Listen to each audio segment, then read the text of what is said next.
From humble origins as a natural gas distributor, Enron became a trading operation with the Midas touch. It made bets on oil, water, internet traffic, even the weather.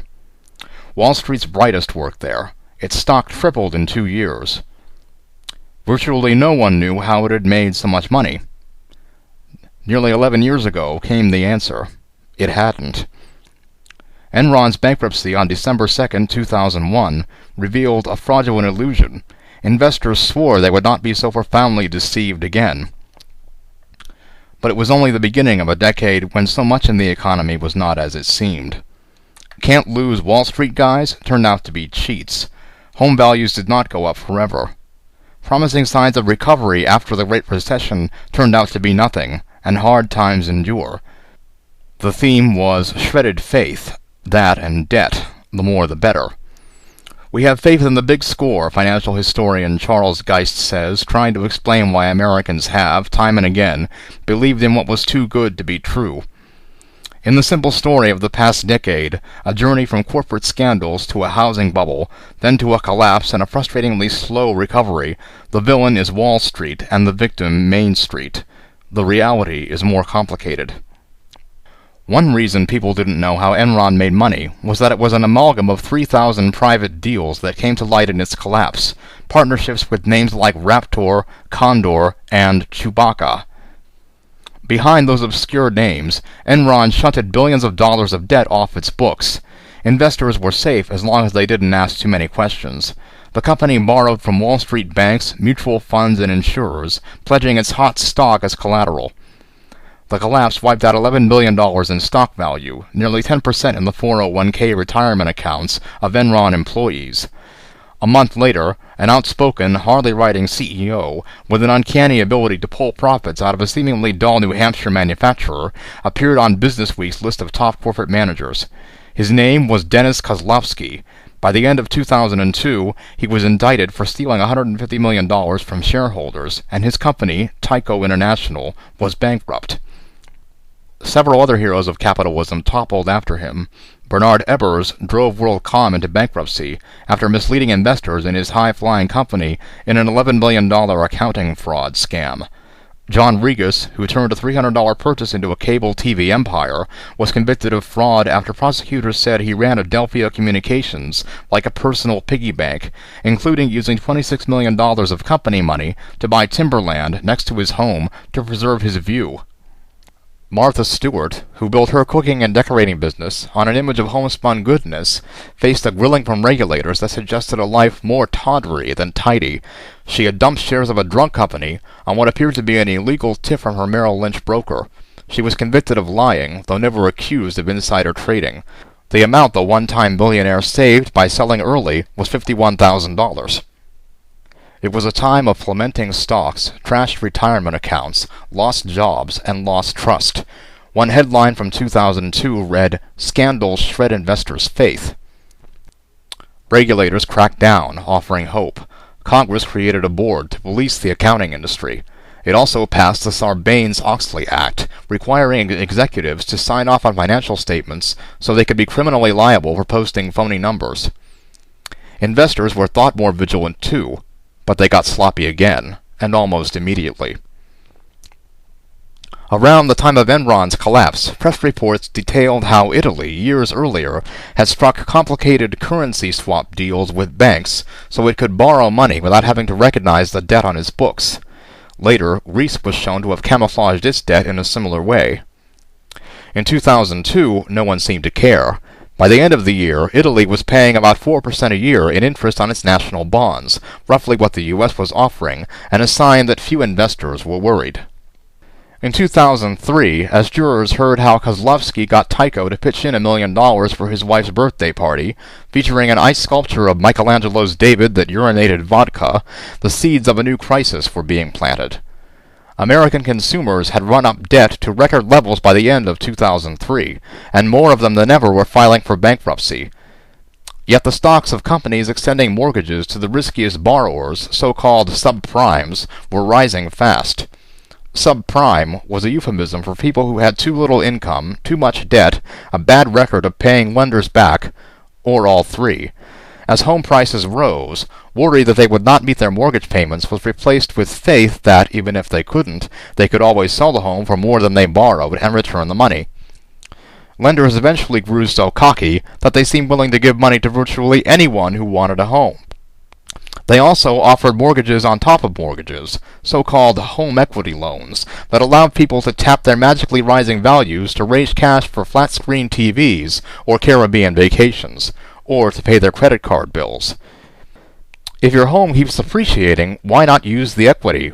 Robert Cole, CEO of the mortgage lender New Century, said at the time. If the lenders were duping Americans, they made easy targets. Long before the housing boom, Americans were borrowing more, saving less, and increasingly convinced they would not suffer the consequences. In the 1980s, Americans saved more than 6% of what they earned each year in income. Their debts totaled 70% of take-home pay. By 2007, they were saving nearly nothing, and debt had exploded to 140% of income. People were using their homes like automated teller machines, says David Rosenberg, chief economist at Luskin, Sheff & Associates, and a big critic of lending during the boom. At some point, people have to own up to their mistakes. Stoking all this borrowing was the Federal Reserve, which has slashed benchmark interest rates to 46-year lows after the 2000-2001 tech stock bust, and pushing the cost of loans lower. Fannie Mae and Freddie Mac, the government-sponsored companies that buy mortgages from lenders, played a role by targeting ever riskier loans. The biggest, most sophisticated Wall Street firms fooled themselves too. Banks bought subprime lenders whole. Elegant mathematical formulas from their risk management departments told them their gambles were fine. Standard & Poor's and other credit rating agencies provided reassurance by slapping their highest ratings on bundles of risky mortgages. Wall Street was gripped by what chronicler Roger Lowenstein called a mad, Strangelovian logic. Not content to bundle thousands of subprime mortgages into mortgage securities, banks bundled the bundles into something called collateralized debt obligations, or CDOs. Next, they created bundles of bundles of bundles, called CDO squared. They created something known as synthetic CDOs that didn't even contain mortgages, but merely referenced them, exchanging cash between two parties, taking opposing bets that a mortgage lender unconnected to them would get its money back. Adding to the confusion, it wasn't clear which financial firms held many of the original mortgages on which everyone was betting. They had been bought and sold so many times among investors that no one could follow the paper trail. By 2006, the men who had wounded a nation's faith in capitalism were finally getting justice. Enron's former president, Jeffrey Skilling, began serving 24 years in prison. Kenneth Lay, the chairman, died before he could be sentenced. Regus, the cable titan, got 15 years. Ebers and Kozlowski, 25 each. But we were about to discover that the lies we tell ourselves can be more damaging. In 2007, subprime lenders went bust, one after another. Then all the mounting debt, made possible by years of half-truths and self-deceptions, turned the fall of a single industry into a worldwide financial crisis. In March 2008, investors fearing bad mortgage bets at Bear Stearns pulled money out of the bank, leaving it to collapse into the arms of a rival. They focused on Lehman Brothers, and as that bank teetered, it became clear that the danger of complexity wasn't the only lesson from Enron that had been ignored. Lehman had hidden debt just like Enron. Using a financing technique called Repo 105, the bank had borrowed money in a series of deals structured to make it seem as though it had been selling assets to raise money. Lenders demanded money back, triggering a run on the bank and leaving ordinary investors scrambling to understand just how much the company had borrowed.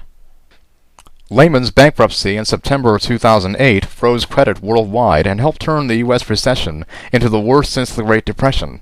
Stocks eventually fell to 12-year lows, retirement accounts were devastated, and many Americans' biggest asset, their home, plummeted in value. By the end of 2008, Bernard Madoff was arrested for lying to investors in a $60 billion Ponzi scheme over 2 decades. A few months later, newly elected President Barack Obama started talking up the strengths of the economy, but that soon proved a bit of a mirage too. More than a year later, the White House announced its Recovery Summer, a series of public projects to goose economic growth, but a year and a half later after that, the unemployment rate was stuck at 9%, and economic growth uninspiring. A sad footnote. After an overhaul of Wall Street rules in 2010, broker MF Global turned to the same layman-like Repo 105 deals to fuel its bet on indebted European governments. The heavy borrowing helped send the firm run by ex-New Jersey Governor John Corzine into bankruptcy, throwing 1,000 people out of work and creating chaos in markets as brokerage customers scrambled to get their money back. Regulators still can't find $1.2 billion in customer funds. Now, Europe is paying for years of using government debt to fund early retirements and long vacations that its citizens couldn't really afford. Streets are choked with protesters, governments are toppling, and interest rates rising, some to crippling highs. Rosenberg, the prescient housing critic, sees trouble for America, too. Frightened investors are buying Treasury bonds, which is making it cheaper than ever for Washington to borrow, despite its trillion-dollar-plus deficits. The danger is that low rates could lull Americans into believing that, even if they themselves can't borrow recklessly, it's okay for their government to.